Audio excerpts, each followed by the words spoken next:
Conócete a ti mismo. Es un consejo o un dicho que viene de la filosofía de la antigüedad griega. Cuando lo oímos, pensamos en la necesidad de hacer introspección, en aplicar sobre nosotros mismos una mirada psicológica. En eso pensaban los griegos cuando lo decían. Pues nos lo va a contar enseguida Maite Larrauri. ¿Qué tal? Bienvenida al programa. Hola Marta. ¿Qué significaba este consejo que tenemos aquí en la actualidad? Pues, en la antigüedad. No significaba lo que significa en la actualidad. Nos lo temíamos, sí. Sí, porque pasan estas cosas, ¿no? Que las frases pasan por el tiempo y al final las oyes con una determinada música, ¿no? Yo creo que hoy en día cuando tú oyes "conócete a ti mismo", esta persona no se conoce a sí misma, etcétera, es efectivamente una especie de... O sea, lo que le estás diciendo es que necesita tener una mirada psicológica sobre sí misma, la interpretamos en un sentido psicológico. Y no es eso, porque la psicología, si nos fijamos bien, es algo que tiene que ver con nuestro pasado. Es decir, la psicología de una persona es algo que tiene que ver con su familia, sus estudios, los amigos que tuvo, la biografía que ha tenido, etcétera, y eso es lo que constituye, digamos, lo que va a intentar explicar el carácter de una persona. Por tanto, la psicología mira el pasado de una persona. El psicoanálisis, por ejemplo, claramente aún más si cabe, ¿no? Del triángulo familiar, padre, madre, hijos, de donde se derivan parte de nuestros traumas, etcétera, etcétera. Sin embargo, la frase de los griegos, porque esta es una frase de la antigüedad clásica, estaba apuntando al futuro. Es decir, que no era conócete, es decir, rebusca, ¿no?, en tu pasado y rebusca en tu mente dónde están las claves de por qué eres como eres, sino examínate y examina las cosas que haces para hacerlo mejor. De cara al futuro. Por lo tanto, es una mirada al futuro. Y ellos lo aplicaban eso.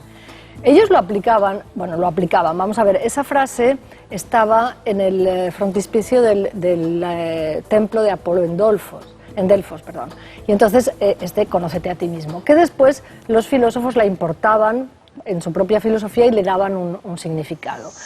El primero, por ejemplo, fue Sócrates, es decir, Sócrates conocía esta frase y por supuesto, Sócrates intentó aplicarla. Y se puede descubrir que es como lo estoy indicando, porque, por ejemplo, en la Apología de Sócrates, que es el escrito que hizo Platón recordando cómo había sido la defensa de Sócrates ante las acusaciones de las que fue objeto, Sócrates dice, es que yo no puedo arrepentirme ni rectificar sobre lo que ustedes me están condenando, porque lo que yo estoy haciendo es lo que yo seguiré haciendo. Yo lo que hago es molestar a mis conciudadanos, recordándoles que más importante que las riquezas, que más importante que la fama, es que ellos se ocupen de sí mismos, se pongan a sí mismos como el centro de preocupación y el centro de examen. Y esto que yo hago es lo que yo querría que hicieran conmigo y que hicieran con mis hijos, por tanto yo no voy a cambiar de forma de ser. ¿De qué se diferencia una persona que se conoce a sí misma de otra que no?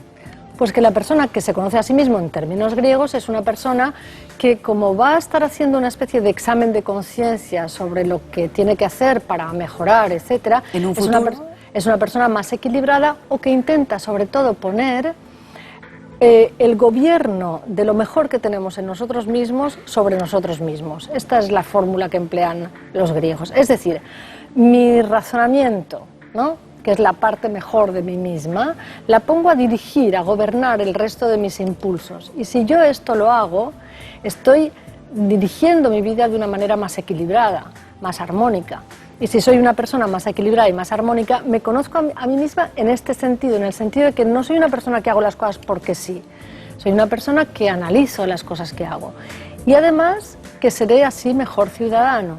Es lo que piensan también los griegos. Con esa concepción que tenían de la polis, ¿no?, los griegos. Sí. ¿Y eso vale para todo el mundo? ¿Es un consejo válido para todo el mundo? Yo creo que vale para todo el mundo a condición de que pensemos que la filosofía vale para todo el mundo, pero eso es lo que yo defiendo. O sea, yo pienso que la filosofía es para los profanos, la filosofía es para todo el mundo y por lo tanto todo el mundo puede mejorar. Y no importa el pasado que hayas tenido, no importa que hayas tenido un triángulo familiar más o menos bueno, malo, regular, etcétera, no te empeñes en la psicología de lo que ya has sido, empeñate en ser una persona más equilibrada, en preguntarte por tus acciones, en poner el razonamiento en el puesto de mando, y de esa manera, decían los griegos, no solamente te gobernarás en la vida privada, sino que también sabrás ser gobernante en la vida pública. Reveladora, como siempre. Maite Larrauri, te agradecemos muchísimo lo que nos cuentas aquí en Filosofía para Profanos. Muchísimas gracias a vosotros.